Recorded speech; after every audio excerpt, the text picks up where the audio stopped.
Hey Blake, obviously we need to talk about that goal. Was it deliberate or not? Be honest. Hey, you were told It wasn't. It you were wasn't. told to put it in the area, and it went The area that went in, so.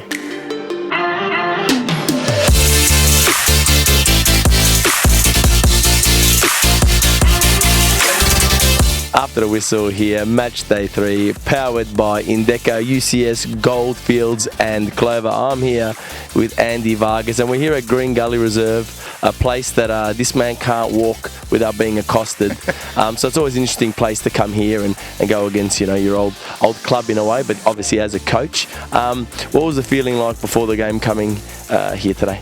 No, for yourself personally? For myself personally, look, like you said and touched on, you know, it's always nice coming back to Gully, and you know, I've still got very strong connections here.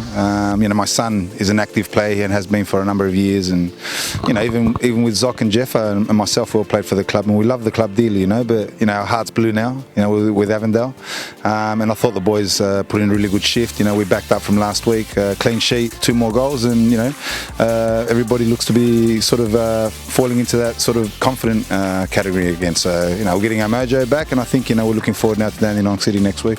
Alrighty, after the whistle, match day 3, proudly powered by Indeco, UCS, Goldfields and Clover. And boys, the lights have completely gone. This is the first time it's happened, so we're doing this in the dark. We've got Branson holding the light in our face, so thank you so much, Bran. So you guys, look, let's talk about a little bit about the game. Obviously, for majority of it, under control.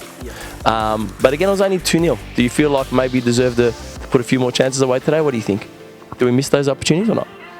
look, 2-0 at half time, and we went in and, you know, we said, let's not rush and try and get a third, because obviously, you know, if they peg one back, we're under a bit of pressure. So hence why I think we just we kept the ball and controlled the game. Is the mojo about our forward movement, or is it more about getting that partnership right at the back? Well, not just the partnership, but that defence right.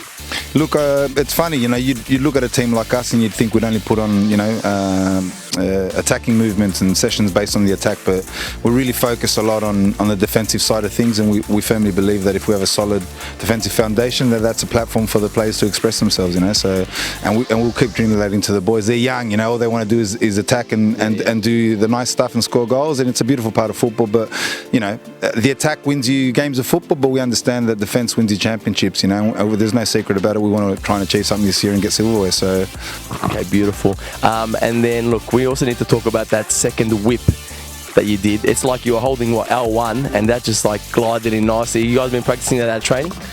Oh yeah, always practicing at training, trying to get those balls to deliver to the box in early crosses. So, but me and Lundy like to watch Robinson before the game. So, you really? Yeah, love to watch him. So, what about you, Joey? Who's your inspiration before you get on?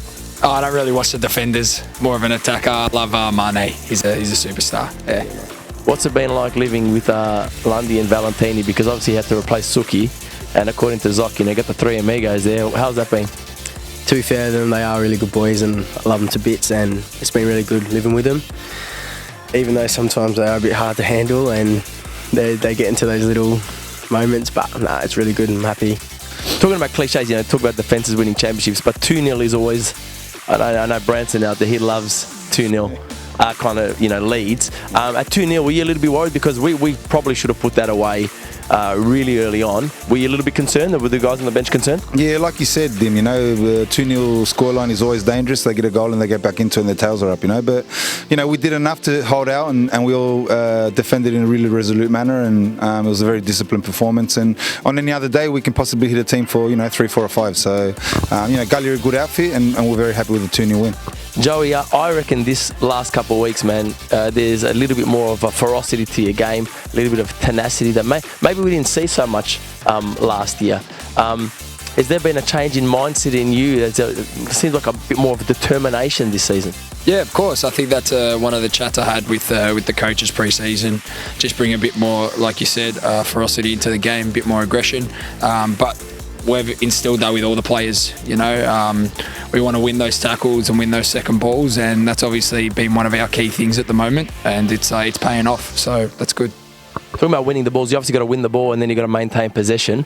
Would you say that the possession is a really big aspect of the game, is the reason why you've been successful so far? Yeah, especially with our game, the way we like to play football, keep possession, and then find the right moments to go forward. And I think tonight we looked really well, kept the ball, moved it at the back, and then find those spaces in between the lines. And Next week, Dandy City, you said it.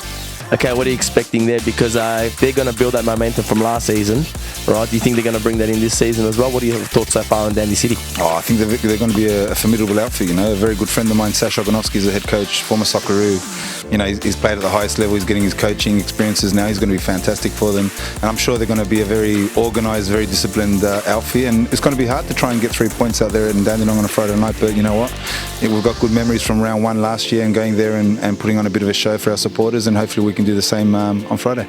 Awesome. Andy Vargas, after the whistle. Thanks, brother.